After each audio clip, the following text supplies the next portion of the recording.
और दिल्ली की कालकाजी सीट से नामांकन करने के बाद सीएम आतिशी ने बीजेपी और कांग्रेस पर मिलीभगत का आरोप लगाया और कहा कि एलजी इन दो पार्टियों के नेताओं को मिलने का समय देते हैं, लेकिन हमें नहीं।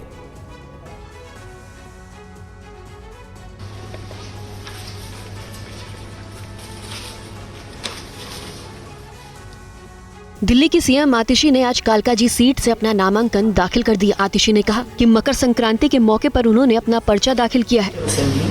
Do swear in the name of God that I will bear true faith and allegiance to the Constitution of India as by law established and that I will uphold the sovereignty and integrity of India. उम्मीद है दिल्ली की जनता उन्हें आशीर्वाद देगी। CM आतिशी कल नामांकन से पहले रोड शो के लिए निकली थी, जिसमें देर होने की वजह से नामांकन नहीं कर पाई थी। जिस मकर संक्रांति के शुभ अवसर पर जो नए साल की शुरुआत होती है, इस मकर संक्रांति पे मैंने कालकाजी विधानसभा से अपना नॉमिनेशन फॉर्म फाइल किया है और मुझे पूरा उम्मीद है कि जिस तरह पिछले 5 साल से कालकाजी के लोगों से, कालकाजी के बुजुर्गों से, महिलाओं से, बच्चों से मुझे बहुत प्यार मिला है, उसी तरह से आने वाले चुनाव में भी मुझे कालकाजी के लोगों का आशीर्वाद जरूर मिलेगा।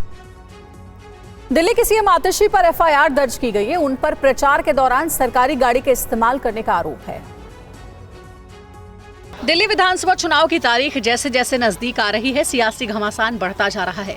अब रिटर्निंग ऑफिसर की शिकायत के बाद दिल्ली की सीएम आतिशी पर एक्शन लिया गया है। इस मामले में सीएम आतिशी के चुनाव प्रचार को लेकर एफआईआर दर्ज की गई है। उन पर चुनाव प्रचार में सरकारी वाहन के इस्तेमाल का आरोप है। इसमें एग्जीक्यूटिव इंजीनियर संजय कुमार पर भी एफआईआर की गई है।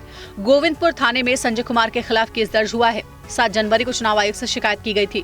दिल्ली की मुख्यमंत्री आतिशी के रोड शो में पीडब्ल्यूडी की गाड़ी का इस्तेमाल किया जाने का आरोप है, लिहाजा विभाग के इंजीनियर के खिलाफ भी एक्शन लिया गया है।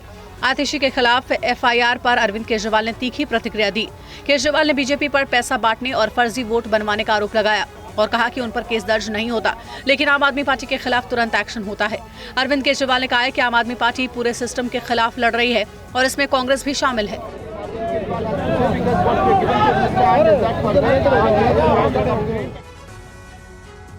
और आम आदमी पार्टी ने इस कार्रवाई पर सवाल उठाया है। इस पर बीजेपी सांसद योगेंद्र चंदोलिया ने क्या कहा, सुनिए। उत्तर पश्चिमी दिल्ली से बीजेपी सांसद योगेंद्र चंदोलिया इस वक्त हमारे साथ हैं। योगेंद्र जी, अरविंद केजरीवाल ने अभी एक ट्वीट किया है जिसमें उन्होंने कहा है कि बीजेपी के जो नेता है वो सोने की चेन बांट रहे हैं, कंबल बांट रहे हैं, साड़ी बांट रहे हैं, उनके खिलाफ एफआईआर नहीं हो रही है, लेकिन आतिशी के खिलाफ एफआईआर हो जाती है। देखिए, अरविंद केजरीवाल बौखला गए हैं दिल्ली के चुनाव को देखकर। गरीबों को कंबल बांटना, हम देश के प्रधानमंत्री नरेंद्र मोदी जी का जन्मदिन मनाते हैं और उसमें लोगों के लिए मेडिकल हेल्थ चेकअप लगाते हैं। गरीबों को अटल जी के जन्मदिन के ऊपर हम कंबल बांटते हैं। तो ये चीज़ें जो है ये चुनाव से पहले की चीज़ें हैं। आपकी संस्कृति लूटने की है, हमारी संस्कृति जो है अपने नेताओं के लिए लोगों को एक रास्ता बताती है कि भाई कैसे लोगों की मदद की जाए। चुनाव के अंदर अगर कोई भी व्यक्ति ऐसी चीज़ों का प्रयोग करता है तो प्रयोग नहीं करना चाहिए, वो कोड ऑफ कंडक्ट के खिलाफ होता है। आम आदमी पार्टी ने बीजेपी उम्मीदवार परवेश वर्मा पर पैसे बांटने और नौकरी से जुड़ा फॉर्म बांटने का आरोप लगाया था। जांच के बाद दावा किया गया है कि इसमें कोई सच्चाई नहीं है। अब आम आदमी पार्टी जांच पर सवाल उठा रही है। आम आदमी पार्टी ने चुनाव आयोग को शिकायत की थी कि नई दिल्ली सीट से बीजेपी उम्मीदवार परवेश वर्मा लोगों के बीच हर घर नौकरी कैंपेन चला रहे हैं और फॉर्म भी बांट रहे हैं।